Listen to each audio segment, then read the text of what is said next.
Well, hi guys and gals, it's me George, the Shade Tree Fix-It Man, and I got a quickie update here for you on the progress inside my carport. You've all seen the benches all over here with toolboxes and all that good stuff. Well, this is the new wall that you saw me put up. I built a bench there on Saturday and put pegboard on the wall, and already starting to collect stuff on it, and it gave me a place to put some stuff underneath out of the way. I've got to collapse this down and store it. And those two compressors that are on here, this one here, I've had this one for years. It's from Harbor Freight, and it's always worked well. And the other day I was using it and it quit, and it flickered off and on a couple of times. I think the switch has gone bad in it because it doesn't click. It just kind of flops around in there. And this one here is one that I picked up from a friend's dump they had out in their farmyard, and it seems to have a good switch in it. So I think I'm going to try and take the switch out of this one and put it in that one, or I might take the air compressor off of that and put it on here, because this one here has a little bit bigger footprint, and well, we'll see. That's a project for another time. But I thought you'd like to see what we're doing in the carport. So now we're going to go down to the shop and we're going to work on that V-twin motor. Hang on to your hats, because here we go. So here we are. Here's the update on what's going on here. I have the engine all bolted down. See, I only got one bolt, but that's all I need to keep it from jumping around. And I have new coils that I have put on. And of course, you know, when you're setting your coil gap, how you do it, you rotate your flywheel until the coil lines up, the magnet lines up with the coils. And of course you need to keep the air gap proper, and the only way to do that is if you have Swiss rolls. Well, at least the cardboard from the Swiss rolls.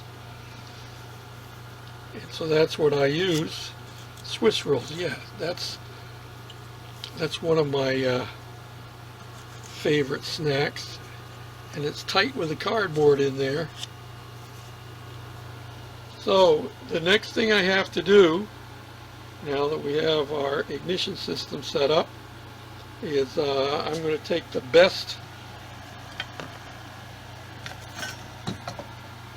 of these two carburetors and clean it up, put it on the manifold, and we will install that on here, and then put some oil in it.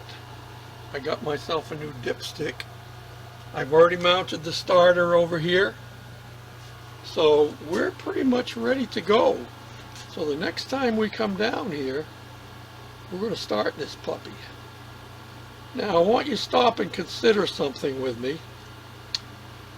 If we get this to run, and it runs pretty good, what do you think about the idea of taking this engine and turning it up on its side and converting it into a horizontal shaft engine instead of vertical shaft?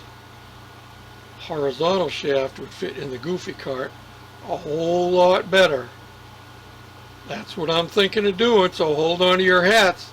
That's coming up. Bye for now.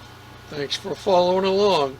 Well, here we are, and there's the motor. I have put the carburetor back on it. I have put new coils on it because I didn't trust the old ones. They were pretty crunchy. So now what we're going to do is we're going to put some motor oil in it. There's nothing showing on the dipstick, which is why it initially seized up, I'm sure. Let me check my oil here, and I'm using up a, 'cause leftover oil that I have from other projects.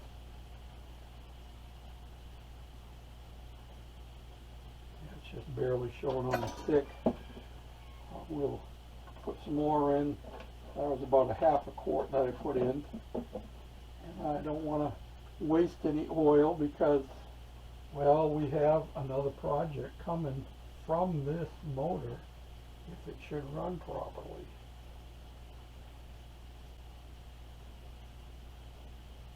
But we'll get it running first and see that, make sure that it runs okay. And when we get done with this, if everything works fine, I will change the filter and the oil, and so we're off to a fresh start.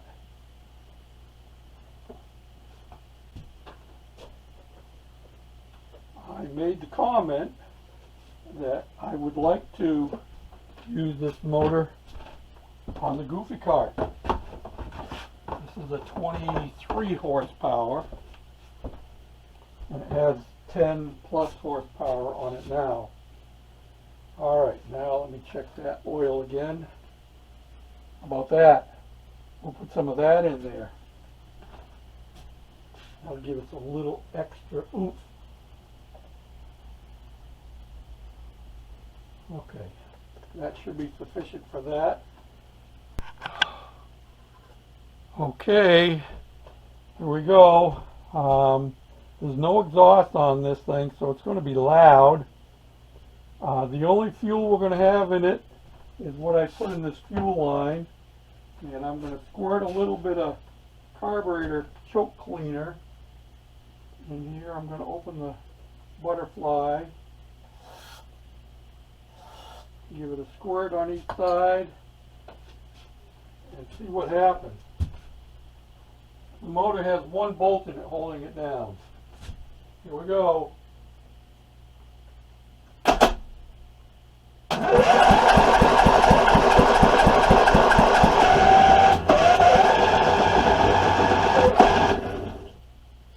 see my bolt up here is loosened up.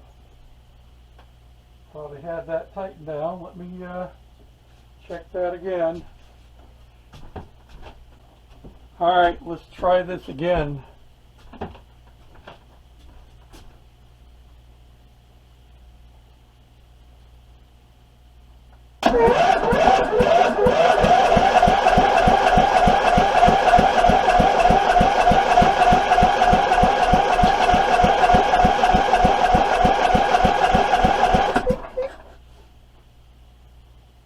Close the butterfly on the choke.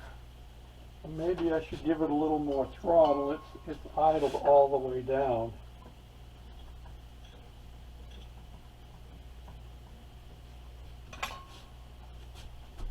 There we go.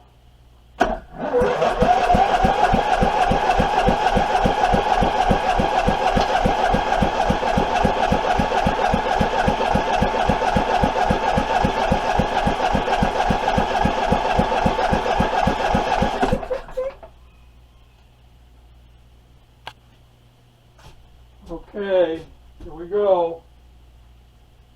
Uh-oh.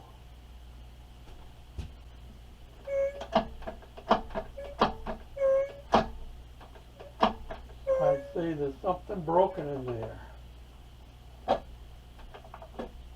Yep.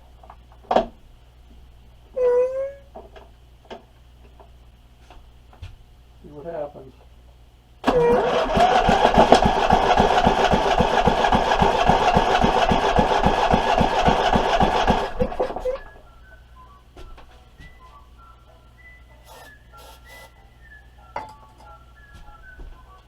I'd say there's something wrong inside.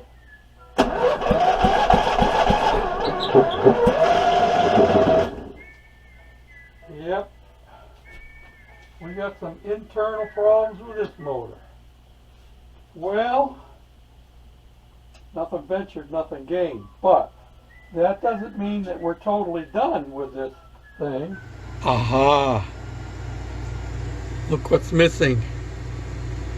That's why we weren't getting spark when we were supposed to, and that's why we had a kickback, because our flywheel was out of time. No Woodruff key. and that thing was spinning around on the crank some of the time. Hold on to your hats, and I'll bring you back the next time. Thanks for watching and following along. Till then, this is George, the Shade Tree Fix-It Man, saying thanks for watching. Bye now.